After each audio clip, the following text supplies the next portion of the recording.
taona kuti vakomana vanhu vari observant vanoona kuti aiwa munyika yeZimbabwe every republic inenge ine target yayo inenge ichivathreatena.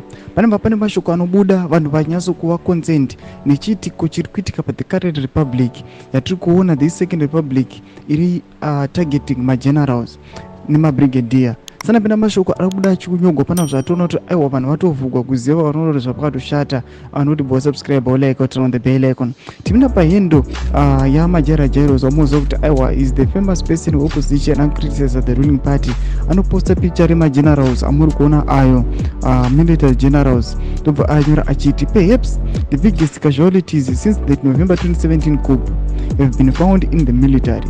Though the First Republic Adam Mugabe was obsessed with killing ministers and senior government officials, the Second Republic under Mnangagwa was obsessed with killing generals and brigadiers. Thomas Varubuda pana patogwara na majara Jairos achiti aiwa the First Republic yakatageta senior officials nevamwe vakomana vaizikana kuti vangathreatena kana kukanganisa leadership yevakomana kuti the current leadership yanga iripo. Izvi zvari kuti aiwa magenerals nemabrigadier ndo vakatagitiwa.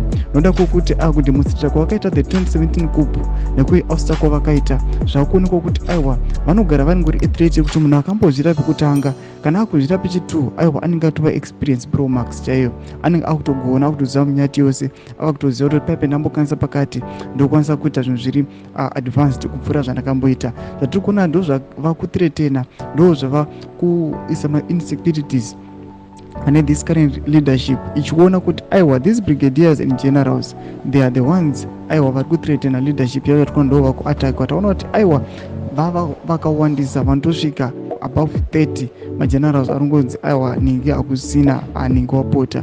Tudze mafungiro enyu muri kudii pamusoro pechitiko ichi. Pinda comment section medu, subscribe or like and turn on the bell icon.